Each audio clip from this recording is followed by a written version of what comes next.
The first of 3 consecutive sprint stages at the UAE Tour. This was the Dubai Harbour Sprint. Not a big chance of crosswinds today. This is basically a city stage, so for the big, powerful sprinters, they were definitely going to get their opportunity. Here's what Welsford had to say before the stage. And we often hear that track riders sprinting on the road like to finish in the cities. Is it your case?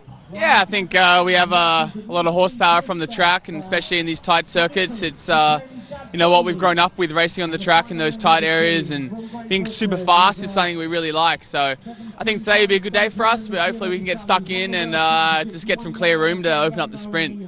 It's really chaotic here. There's so many teams, there's so many good riders here. It's probably the most stacked sprint field I've ever seen in a race. So it's really hard to get right, but the boys are super motivated to have another crack at it. Not a particularly concerning day for the GC riders. Like, we did have crosswinds before Jais yesterday. Stewart got on the breakaway with Harm van Hoeke, took the intermediate sprint points, and then dropped back to the peloton because he's spent enough time in the breakaway. He's had enough. So just Harm van Hoeke out there alone. UAE didn't have to chase because Movistar, Quick-Step, Bora, Lotto, who you name it, Jaco Alula were chasing for their sprinter. Groenewegen, can he get on the board? Jana van der Paar, good first sprint. Jakobsen, can he get it to click with the new team at DSM? You've got Groves here, who won a lot last year, but not in these big bunch sprints. Gaviria, Ivo Oliveira leading out Milano. They won a stage last year, or Milano did. Olav Koy, Bauhaus,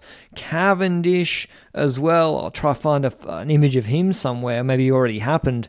It's a deluxe sprinters field, and with 10Ks to go, it's still pretty relaxed. A few teams put one rider on the front. The speed had increased. It was a slower stage today, but everyone's got into position with their teammates. They're all bunched up together. Quick-Step, Bahrain, DSM and Movistar were the most present at the front in this phase of the race. In the last 5 kilometers, Alpecin De Koning had the dominant lead-out train, and Van Wilder pulled off. And Quick-Step kind of didn't get organised, or Van Sevenant there was detached from his train. And then when he peels off, when he goes back, you could almost sense something was going to go wrong, and you see a shudder in the front third of the peloton, and then no one go to take the space where the Quick-Stepper is. And just like with regular traffic on a motorway, that can cause issues behind. And so deeper in the field, there's a concertina effect that eventually someone overlaps wheels and there's a crash. Either Decline or a lot of Tudor were involved in that. Decline might have even had to unclip. Van Poppel and Welsford, they're taken out, so riding all day and then bang, taken out by a crash, and they can't go for the sprint.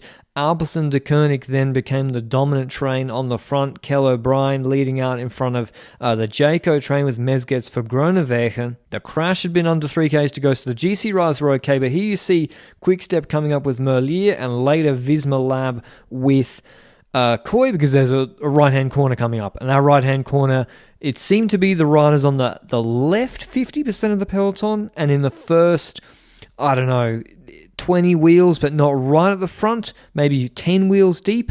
That was the spot to be in this stage. So Merlier moves up, Koy moves up, Jakobsen's a bit to the right and boxed in. He needed to get out to the left and have his lead-out train. He's just sitting in front of them. Maybe he didn't trust them, but he's sort of stuck on the right half of this peloton, and that eventually costs him, whereas Anielewski on Cofidis, Decline on Tudor, they're on the outside in this corner. And so when the Alpecin train goes to the right barrier, because I think it was a left to right crosswind at this point, at least the flags looked that way, it means there's open space on the right hand side as we look at it in this front on image. Soudal Quick-Step with Bert van Leeuwenhoek bring up Merlier really late, but Koy launches 2:75 to go. That's too early. Strong sprint, but Merlier takes his wheel off of a Decline, comes out of the wheel, and he does it again. He wins basically the same way, shading the outside of the peloton, or the lead-outs. Bert does a really good job bringing him up. I think Koy thought Merlier was jumping here. You see Merlier jump to Mareshko's wheel. He gets out of the saddle. Looks like he's starting his sprint and then goes to Groves and then stops pedaling. I think he baited Coy there. And so Coy had already opened up and basically wanted to continue with that momentum. And listen, a worse sprinter than Merlier, maybe having to check his momentum would have cost him. Indeed, Groves and Groenewegen were caught flat-footed on the right middle side. They go nowhere. Decline, he comes out of the wheel of Coy as well. And, he could have maybe won this stage if he kept Coy's wheel. I'm not convinced of that. If Merlier had to go on Decline's wheel, he looked the fastest to me. He won pretty handily. And even without having the momentum, stopping pedaling and then going straight to Coy's wheel. He's the best sprinter here right now. He wins the stage, but really good from Mereshko, Decline, Van der Paar too. GC guys rolled in. They were caught behind in that crash. Nothing to worry about for them. But yeah, Merlier, Decline, Coy, Angelovkovsky, Mereshko, Jakobsen, Van der Paar, Bauhaus, Gaviria and Kogut rounding out the top 10. So a lot of the Pro Conti teams and young sprinters well represented. Here's what Merlier had to say after the stage. How did you play it out with all the teams that were leading their sprinters out? Oh, we found each other really good today with the team, and they bring me a good position. And then it was a bit the same in the last 500 meters. I was waiting to start my sprint.